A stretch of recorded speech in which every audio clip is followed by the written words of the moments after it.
Anime की शुरुआत होती है इन टर्म्स ऑफ नाम के किंगडम से, जो कि होली नाइट्स का किंगडम है। वहीं हम एक यंग सोल्जर को देखते हैं जो कि आर्मी का न्यू रिक्रूट होता है। तभी एक ओल्ड मैन उसे अपने पास बुलाकर पूछता है, लड़के, तुम कहाँ से हो? लड़का जवाब देता है, केन्स गांव से आया है। लेकिन ओल्ड मैन हैरानी से कहता है कि उसने अपने 40 साल के आर्मी सर्विस में कभी इस गांव का नाम नहीं सुना। तभी उन्हें दूर से कई सारी डेड बॉडीज दिखाई देती हैं, जिन्हें देखकर वो नया सोल्जर डर जाता है। ओल्ड मैन बताता है कि ये सभी बॉडीज हमारे ही होली नाइट्स की हैं, जिन्हें किसी ने एक ही सेकंड में मार दिया। इसके बाद कहानी फ्लैशबैक में जाती है, जहां बताया जाता है कि पहले जब वर्ल्ड में ह्यूमन और नॉन ह्यूमन के बीच कोई फर्क नहीं था, उस समय होली नाइट्स को जस्टिस के रखवाले के रूप में देखा जाता था और उन्हें बहुत रिस्पेक्ट मिला करता था। लेकिन उसी टाइम पर होली नाइट्स में से 7 नाइट्स ने बाकी सबको धोखा दे दिया और इन 7 लोगों को ही कहा गया 7 डेडली सिंस। इसके बाद कहानी 10 साल आगे बढ़ती है, जहां हम डेल के पास की एक घाटी देखते हैं। वहां एक मेटल आर्मर वाला नाइट चल रहा होता है। कट सीन होता है एक बार में, जिसका नाम है बोर हैट, जो एक पहाड़ी के ऊपर बना है। वहाँ एक छोटा क्यूट सा लड़का है जो बार चला रहा है। देखने में वो बार का वेटर लगता है, लेकिन वह खुद कहता है कि मैं बार का मालिक हूँ। उसका नाम है मेलियोडस। वो टॉप क्लास ड्रिंक्स तो बनाता है, लेकिन उसका खाना इतना बेकार है कि लोग खाते ही पछता जाते हैं। कस्टमर्स की हालत खराब हो जाती है। उस वेस्टेड फूड को साफ करने के लिए उसके पास है एक प्यारा सा मैजिकल पिग माइनस हॉक, जो बोल भी सकता है और खाना क्लीन भी करता है। एक दिन अचानक एक आदमी बार में आकर चिल्लाता है कि उसने 7 डेडली सिंस में से एक को देखा है, जो यहाँ आसपास भटक रहा है। यह सुनकर बार के बाकी कस्टमर्स डर जाते हैं, क्योंकि डेडली सिंस को बहुत खतरनाक माना जाता है, खासकर उनके कैप्टन मेलियोडस को, जिसे कहा जाता है कि वो अकेले ही पूरा देश तबाह कर सकता है। तभी बाहर से रॉयल आर्मी की आवाजें आने लगती हैं। सभी लोग डरकर भाग जाते हैं। दरवाज़ा खुलता है और एक भारी भरकम आर्मर में नाइट अंदर आता है, लेकिन लड़खड़ाता हुआ गिर पड़ता है। सबको लगता है ये कोई खतरनाक वॉरियर है, लेकिन जब हेलमेट उतरता है तो सब चौंक जाते हैं, क्योंकि अंदर एक सुंदर सी लड़की होती है। मेलियोडस और हॉक उस लड़की को बेड पर ले जाकर आराम से सुला देते हैं। जैसे ही लड़की को होश आता है, वो नॉर्मल बिहेव करता है, जैसे कुछ हुआ ही ना हो।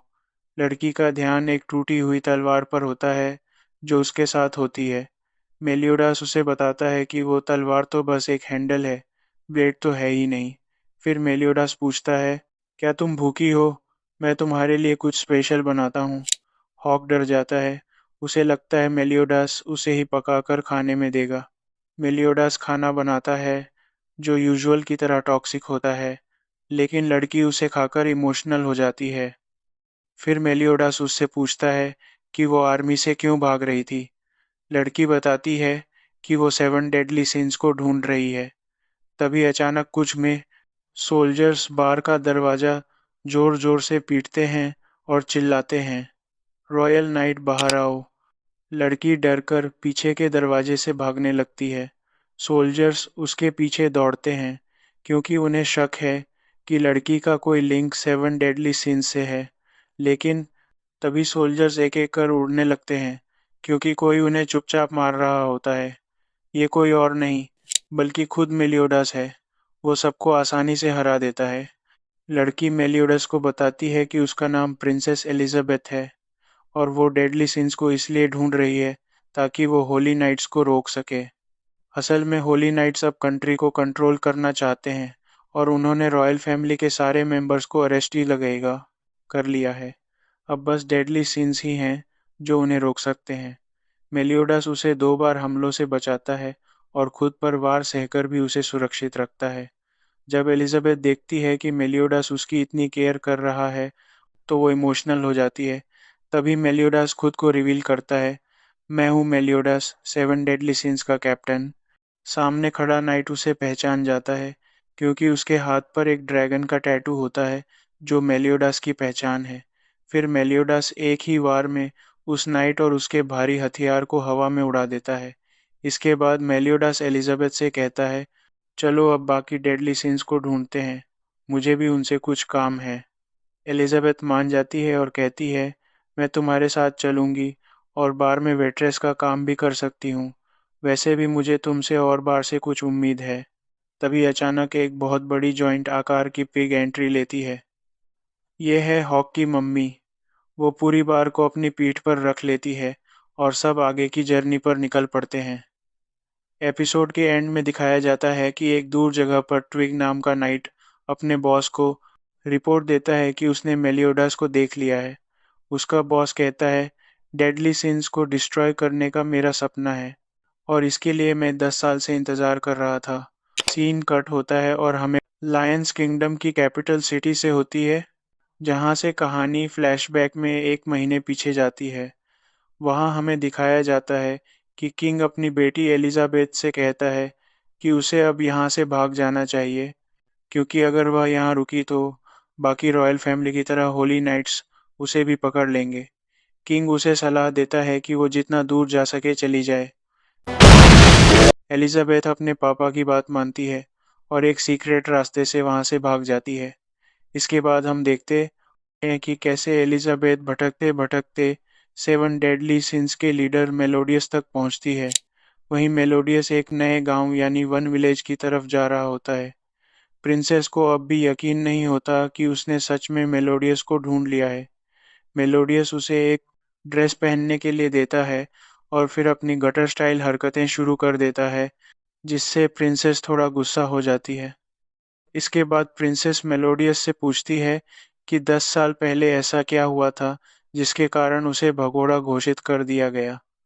तो मेलोडियस मस्ती में कहता है कि उसने पूरे किंगडम की लेडीज के कपड़े चुरा लिए थे, लेकिन फिर वो हंसते हुए कहता है कि वह तो मजाक कर रहा था। इसके बाद मेलोडियस अपने ग्रुप के साथ गांव की ओर रवाना होता है।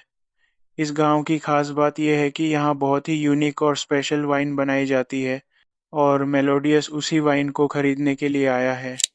लेकिन वहां पहुंचने के बाद सब देखते हैं कि गांव की सभी नदियां और झरने सूख चुके हैं। जब वे गांव वालों से पूछताछ करते हैं तो पता चलता है कि एक होली नाइट ने गुस्से में आकर अपनी तलवार गांव के अंडरग्राउंड वाटर सोर्स में गाड़ दी थी, जिसकी वजह से गांव का सारा पानी बंद हो गया है।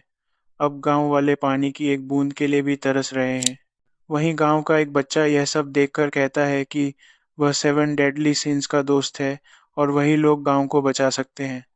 गांव वाले उस बच्चे की बातों पर गुस्सा हो जाते हैं और उसे झूठा समझते हुए पत्थर मारने लगते हैं। मेलोडियस उस बच्चे को बचाकर अपने बार ले जाता है और उसे अपनी स्पेशल डिश खिलाता है। फिर प्रिंसेस उस बच्चे से बात करती है और समझाती है कि झूठ बोलना गलत है और वह जानती है कि वह डिफेंस के बारे में कुछ नहीं जानता। वह सिर्फ अटेंशन पाने के लिए ऐसा करता है।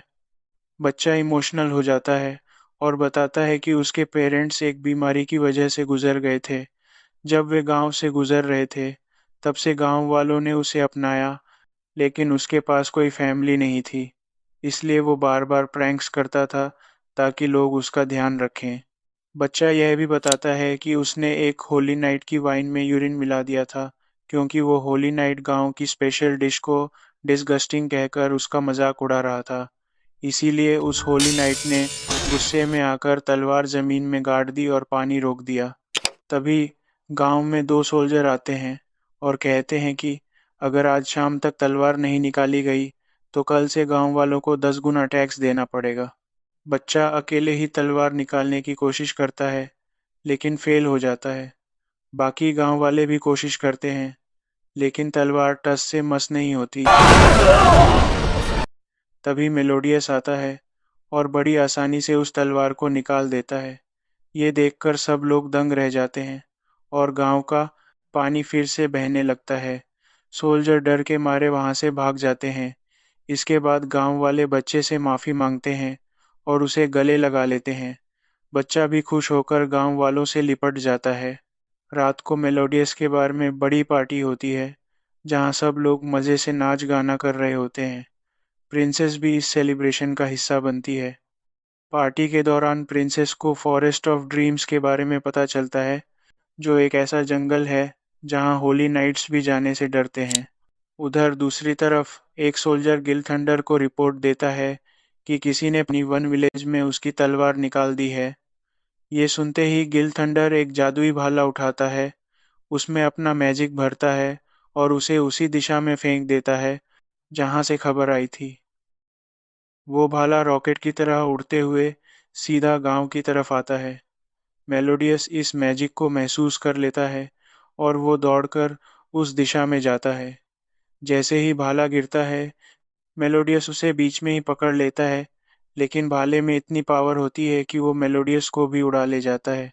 फिर भी मेलोडियस बड़ी मुश्किल से उस भाले को रोक देता है और गांव को पूरी तरह तबाह होने से बचा लेता है। मेलोडियस फिर वही भाला उसी दिशा में फेंक देता है जहां से वह आया था और वह सीधा सोल्जर के पास जाकर गिरता है। गिल थंडर ये देखकर खुश होता है कि मेलोडियस अब भी जिंदा है। इसके बाद मेलोडियस प्रिंसेस से कहता है कि अब हमें इस गांव से निकलना होगा, वरना अगली बार होली नाइट्स सीधा हमला करेंगे और इस बार गांव को बचाना मुश्किल हो जाएगा। प्रिंसेस कहती है कि आज उसने एक बच्चे से फॉरेस्ट ऑफ ड्रीम्स के बारे में सुना है, जहां पर होली नाइट्स भी जाने से डरते हैं। मेलोडियस समझ जाता है कि वहां जरूर कोई बड़ा राज छुपा है। फिर मेलोडियस और उसकी टीम उस रहस्यमयी जगह की तरफ निकल पड़ते हैं। एंड में हमें एक जंगल दिखाया जाता है जहां एक लड़की सो रही होती है। उसके हाथ पर एक खास टैटू बना होता है जो 786 में से एक को रिप्रेजेंट करता है, यानी वह भी एक डेडली सिन है। और इसी के साथ इस एनिमे का पार्ट एक यहीं पर खत्म हो जाता है। यह एनिमे सीरीज ब्लैक क्लोवर और वन पंच मैन जैसा है। मैं इस एनिमे कंटिन्यू करूंगा। चैनल को सब्सक्राइब करके नोटिफिकेशन को ऑन कर लो।